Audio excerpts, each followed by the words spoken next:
Okay, so Rocco Cilio, I'm back here again for part two of our survey and lead generation strategy using social. And of course, I have America's number one authority when it comes to mortgage producing. She's a master coach. You all know her. Elysia, great to be back with you here for part two.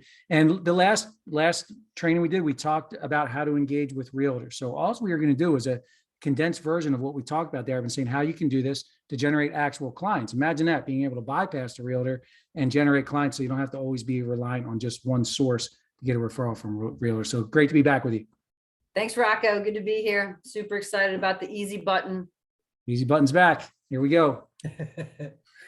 So a lot of times we have clients complaining, that they totally get ghosted LOs complaining that they get ghosted by clients, especially right now when they're talking about interest rates. And then you may get deals, but they don't actually close.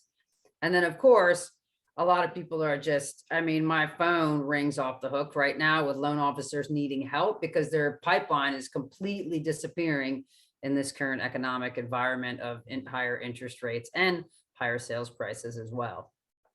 We talked about this a little bit on the last training, but the market conditions, if you're in it, you're in it to win it, good, right? Good, because your competition's on their way out and you keep following Elysia. And then as the market conditions wind up improving, you already have built your mini empire there. So good stuff. It's my second go around with rates in the 6s and 7s, right? Not my first rodeo.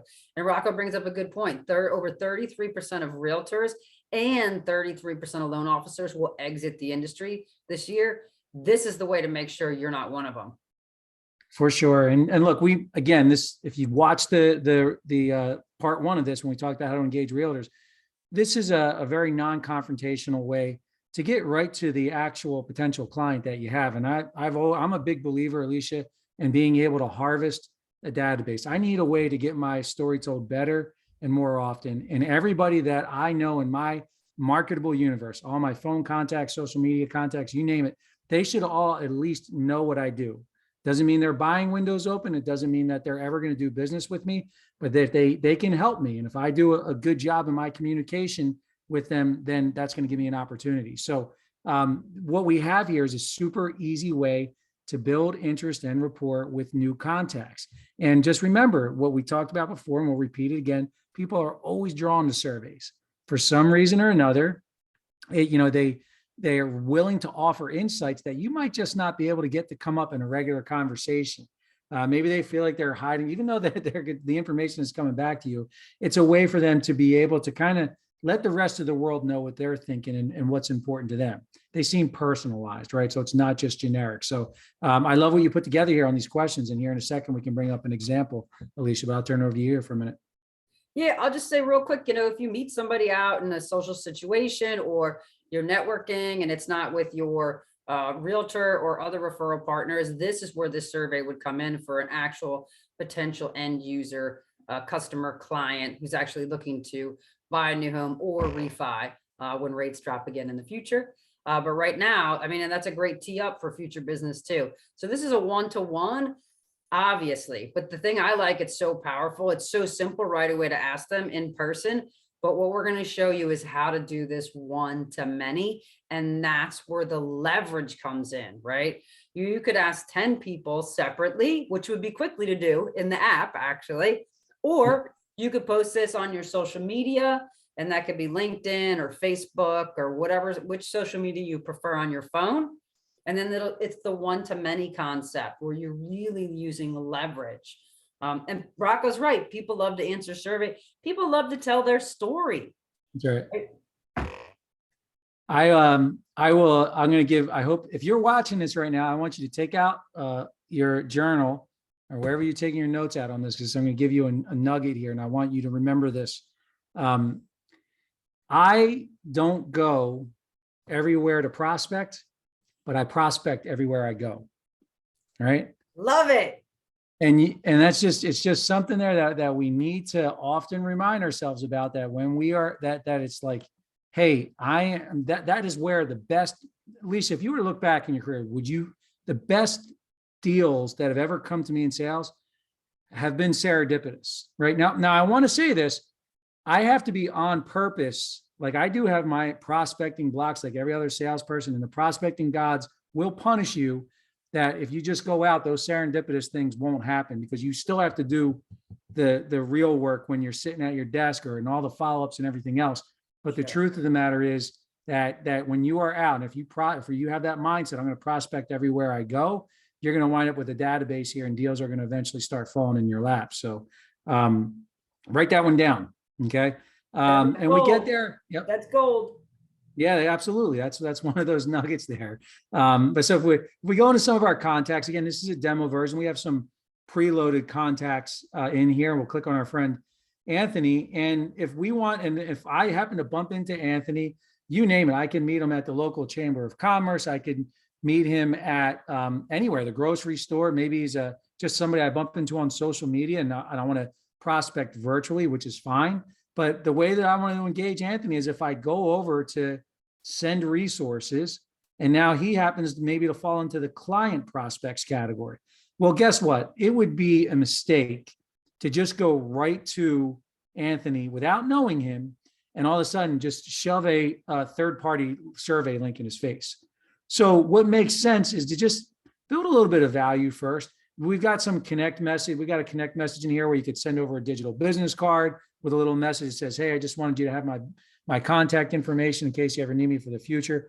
However, that means of communication is going to bring you down to the stage where you get to engage, because you always want to connect, then you want to build value and then engage. Now, all those prior messages and categories, we've given you resources to do that.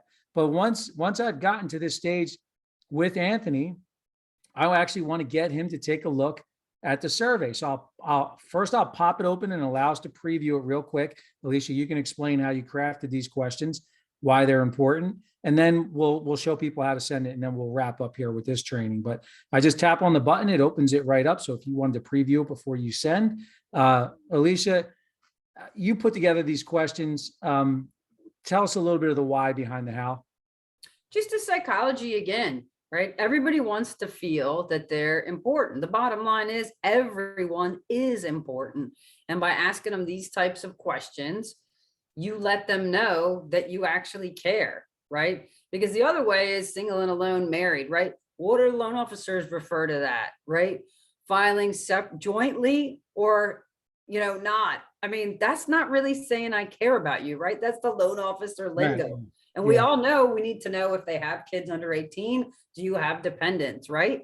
It's just a much nicer, softer, genuine way to ask them the questions that we need to know anyway, right? There's no way. And so the thing is that when you scroll down to the bottom, if I sent this over to Anthony, all his information would already be populated in here. So he wouldn't need to do that. If you're doing a one-to-many, like we described in the last one, you could actually take this very same survey and post it onto your news feed on Facebook, LinkedIn, or any other social media channel where you do your social media, right? Where you be you at. You can get this out there and put a little fun message there for people to want to fill it out. And again, the neat thing about some of this stuff is, I don't know if we had him took one of the surveys. We could back up to one of our other demo contacts here. This was the one we showed on the realtor one, and he did take this one, right? Yes. So Amir had taken this and says, hey, what best describes your living? I'm single and I live alone. There's all the answers to it. I'm already a homeowner, a single family home. What describes your living situation? Now, Elysia, based on how somebody answers these questions, is that going to change the conversation when I go to follow up with him? Is it going to change how I even follow up with him? Not just the words I'm going to use, but when I'm going to follow with him. And obviously the worst time to think of what to do and say is when you have to do and say it. So this is why this is the easy button, right? Any last words on this one for you? Yeah, I was just going to add, and the great thing about this is, like in this particular example, and everyone's going to be a little bit different. Again, think about it, read their answers. They're telling you how to treat them, how to interact with them, and what other potential leads. So in this particular example, he says he already owns a home. So when you follow up, oh my gosh, the market's at a high. Have you considered buying something up? I saw on Facebook you got engaged. Are you guys going to upsize? Guess what you just did also? Not only did you create a deal for yourself, that may happen. Who else did you just hook up there? Do you have a listing agent, a buyer's agent? Now you have a referral for them. And this is what makes you stand out from the crowd. And you know what, when you ask, it's a survey is a way of asking questions. And I actually read, I geek out on like sales psychology stuff, Elysia. And I read somewhere where there was a cars, just by asking somebody if they were going to buy a car within the next 6 months, and increase the number of car buyers by 36%. Just by asking that question, because you plant those little seeds, and all of a sudden people start thinking about things that I haven't really thought about that before. And all of a sudden you've redirected their mind, right? Absolutely. And this is, people are talking about rates and the economy and sales prices a lot right now. This survey makes you stand out as the one that they're going to think about if they need that. Absolutely. All right. Well, look, we've got one more section on the survey, and we'll be back with that training. So make sure you get your eyeballs on that and keep following everything else that's coming out there for you. And you're going to wind up building a pipeline that's never going to run out. So as always, thanks for watching. Can't wait to do the next one with you, Elysia. Cheers.